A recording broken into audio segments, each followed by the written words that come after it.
we're here at the dealer actually. I'm stopping by my Jeep because today, even though I'm still waiting on a transfer case, I'm gonna run you through what first aid kit I keep in my Jeep at all times.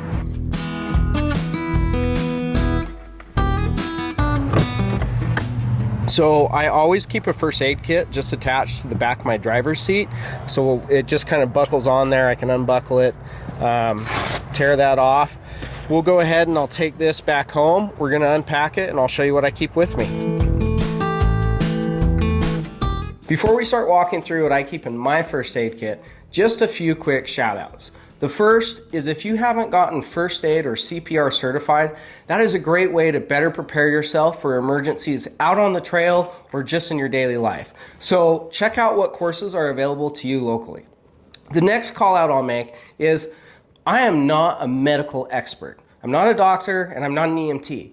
So my first aid kit may look different than yours and it will definitely look different than a professional's. However, I do think this is a good basic first aid kit that you can put in your Jeep or vehicle to help you be better prepared for an emergency out on the trail. So with that disclaimer, let's go ahead, get started. I'll walk you through what I have in my first aid kit. And if there's something you think I should add or something missing, please let me know in the comments. All right, here we go.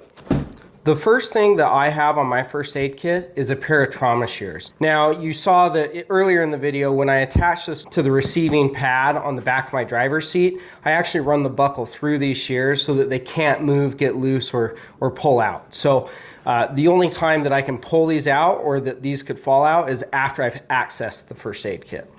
All right, let's go ahead and open this up.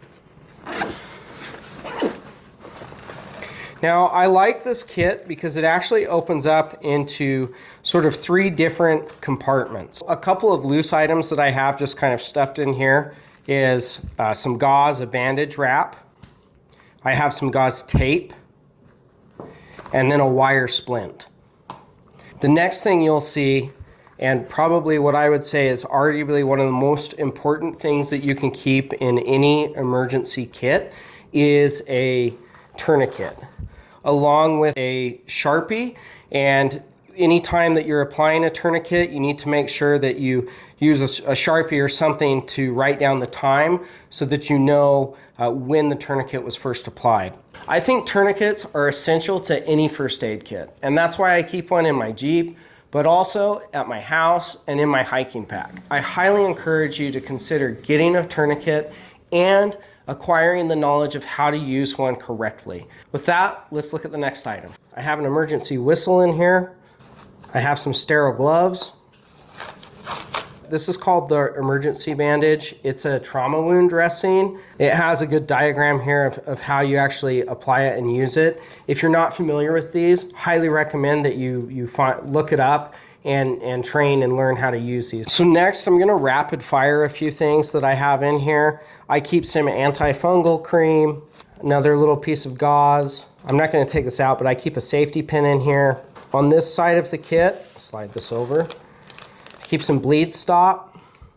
Keep 2 packages of those. I keep some just generic BandAids in here. I really like these ones that are a little bit of an oval. These are great for blisters. A lot of times when we're out hiking or camping, you know, if someone's got a new pair of hiking boots on, some type of BandAid that you can use on your heel is great.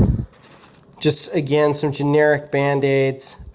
Really, these aren't life-saving. These are more for kids and when you have a little bit of an abrasion on the trail. Next, packed in here, I've just got some more sterile gauze padding, more gauze.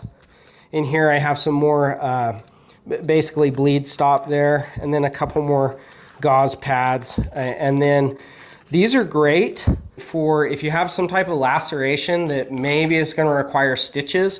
You can use these wound closure strips to at least hold it closed until you can get to some emergency services where they can actually stitch you up. No pun intended. Next, I'm going to walk you through this mesh pouch that's attached to this kit.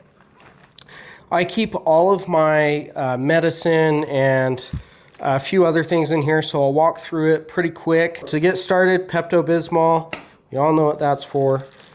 If you guys are anything like me, sometimes you'll take someone out on the trail that maybe gets a little bit car sick because they weren't expecting it to be so bumpy. For that reason, I keep some Dramamine in this kit as well. Now, because we're often camping, I do keep some emergency burn pads in my first aid kit. I have some moisturizing cream, Q-tips, Advil, triple antibiotic ointment, some more triple antibiotic ointment, and actually we're gonna throw that out because it's about out. Some of you guys are gonna laugh at me, but I do keep just a couple of tampons in the first aid kit. These are good for really bad nosebleeds, but also if you have a lady out on the trail with you, good to have in your first aid kit. I do keep some eye drops just because of my own allergy issues. Gas relief, you know, anytime you have stomach issues on the trail, it's no fun. Alcohol prep pads, you can never have too many of these. A couple of sanitary napkins. I always keep some NyQuil and Dayquil with me, along with this is just some anti-diarrheal pills that I keep with me. And then I also just keep a new thing of chapstick in there just so I have one with me. And that's it. We've emptied the kit. You know, going through it, actually, it's a great idea to run through your first aid kit because I realized that I don't have a face shield, and that's just something you can use when you're giving CPR to protect yourself against infectious diseases. So I think that's something I definitely need to add to this. I hope you all found that helpful. Please be sure to subscribe, like, comment below. As always, be safe out there, have fun, and please stay on the trails. We'll see you next time.